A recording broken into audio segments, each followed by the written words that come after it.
നമസ്കാരം മലയാളി വാർത്തയിലേക്ക് സ്വാഗതം.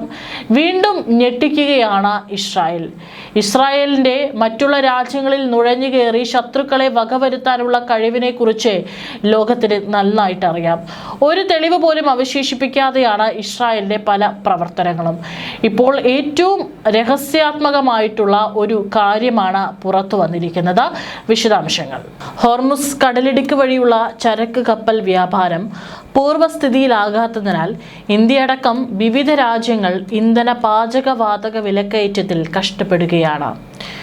അമേരിക്കയ്ക്കെതിരെ ഗൾഫ് രാജ്യങ്ങളിൽ വ്യാപക ആക്രമണം നടത്തുകയാണ് ഇറാൻ. ഫെബ്രുവരി 28-നാണ് ഈ ആക്രമണം അങ്ങോട്ടും ഇങ്ങോട്ടും തുടങ്ങിയത്.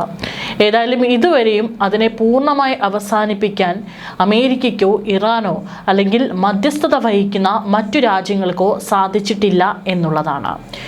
ഇതിനിടെ ഇറാനെ വല്ലാതെ അമ്പരിപ്പിച്ച ഒരു കണ്ടെത്തൽ ഉണ്ടായിരിക്കുകയാണ്.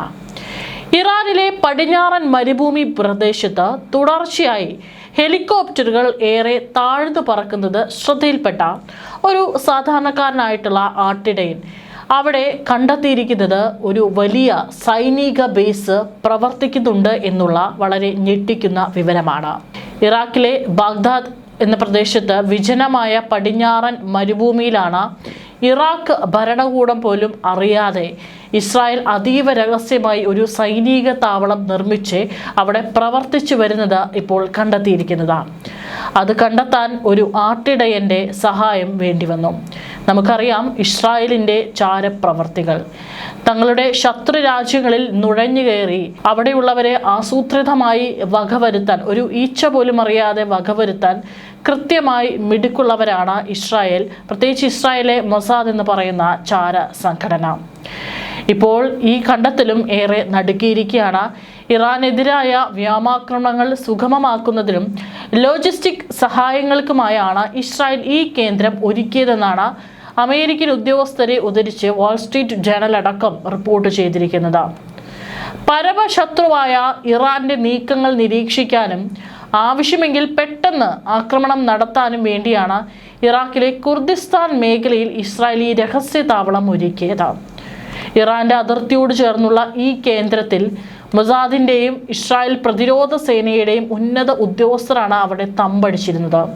ഒന്ന് ഓർത്തു നോക്കണം, ഒരു രാജ്യത്ത് മറ്റൊരു രാജ്യത്തെ പല സൈനിക ഉദ്യോഗസ്ഥരും അതുപോലെ തന്നെ ചാരസംഘടനയിൽപ്പെട്ട ആളുകളൊക്കെ തന്നെ ഒരു ബേസ് ക്യാമ്പ് നിർമ്മിച്ച് അവിടെ താമസിച്ചു വരികയാണ്.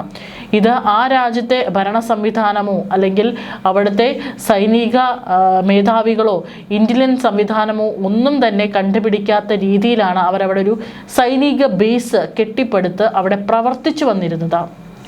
അത്യാധുനിക നിരീക്ഷണ ഉപകരണങ്ങളും ഡ്രോണുകളും ഇവിടെ വിന്യസിച്ചിരുന്നതായാണ് വിവരം.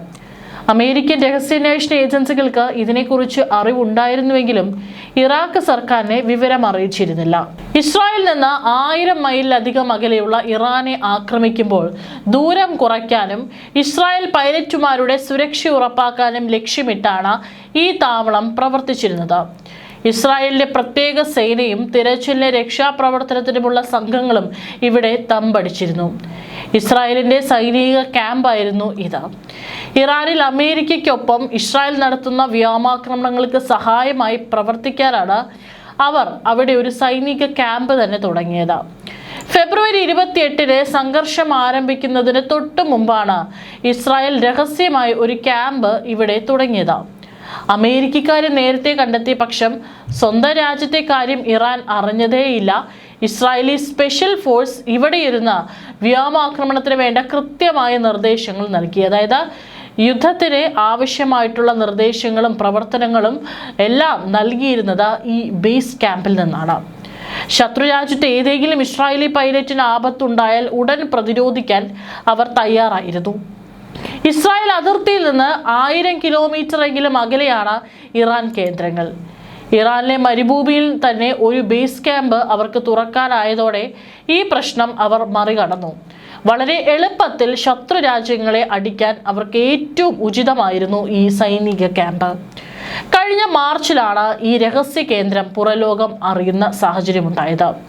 പടിഞ്ഞാറൻ മരുഭൂമിയിൽ താഴ്ന്നു പറക്കുന്ന ഹെലികോപ്റ്ററുകളും ചില അസ്വാഭാവിക നീക്കങ്ങളും ആ മരുഭൂമിയിൽ ശ്രദ്ധയിൽപ്പെട്ട ഒരു ആട്ടിടയൻ നൽകിയ വിവരമനുസരിച്ച് ഇറാഖി സൈന്യം പ്രദേശം പരിശോധിക്കാൻ തീരുമാനിച്ചു. പിന്നീട് ഈ ആട്ടിടയൻ നൽകിയ നിർദ്ദേശത്തിന്റെ അടിസ്ഥാനത്തിൽ ഇറാഖി സൈന്യം അവിടെ പരിശോധിച്ചപ്പോഴാണ് താവളം കണ്ടെത്തിയത്. താവളം കണ്ടെത്തപ്പെടുമെന്ന് ഉറപ്പായതോടെ ഇസ്രായേൽ നടത്തിയ വ്യോമാക്രമണത്തിൽ അന്ന് ഒരു ഇറാഖി സൈനികൻ കൊല്ലപ്പെടുകയും 2 പേർക്ക് പരിക്കേൽക്കുകയും ചെയ്തു. ഇതോടെ ഇറാഖ് ഭരണകൂടം 2 യൂണിറ്റ് സൈനികരെ കൂടി ഈ പ്രദേശത്തേക്ക് അയച്ചു. ഇവരാണ് പ്രദേശത്തെ തെളിവുകൾ ശേഖരിച്ചത്.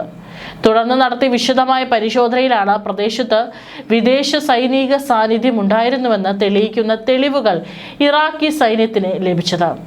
തങ്ങളുടെ അറിവോ സമ്മതമോ ഇല്ലാതെയാണ് ഈ സൈനിക നടപടി നടന്നതെന്ന് joint operations command deputy commander lieutenant general ഗൈസ് അൽ മുഹമ്മദ് ഹാവി പ്രതികരിച്ചു. സംഭവത്തിന് പിന്നിൽ അമേരിക്കയാണെന്ന് ആരോപിച്ച് ഇറാഖ് ഐക്യരാഷ്ട്രസഭയിൽ പരാതി നൽകിയിരുന്നു. എന്നാൽ തങ്ങൾക്ക് ഈ ആക്രമണത്തിൽ പങ്കില്ലെന്ന് US വ്യക്തമാക്കി. സദാം ഹുസൈനെതിരായ യുദ്ധകാലത്ത് അമേരിക്കൻ സൈന്യം ഉപയോഗിച്ചിരുന്ന ഈ പ്രദേശം ജനവാസമില്ലാത്തതും വിസ്തൃതവുമാണ്. ഇത് മുതലെടുത്താണ് ഇസ്രായേൽ അതീവ രഹസ്യമായി ഇറാഖിന്റെ മണ്ണിൽ താവളമൊരുക്കിയത്. പശ്ചിമേഷ്യയിൽ ഇസ്രായേൽ ഇറാൻ പോര് മുറുകുന്നതിനിടെ പുറത്തുവന്ന ഈ വിവരങ്ങൾ വലിയ നയതന്ത്ര പ്രത്യാഘാതങ്ങൾക്ക് വഴിവെച്ചേക്കാം. ഇറാന്റെ മിസൈൽ കേന്ദ്രങ്ങളെയും ആണവ പദ്ധതികളെയും ലക്ഷ്യം വെച്ചാണ് ഇസ്രായേൽ ഇത്രയും വലിയൊരു റിസ്ക് എടുത്തത്.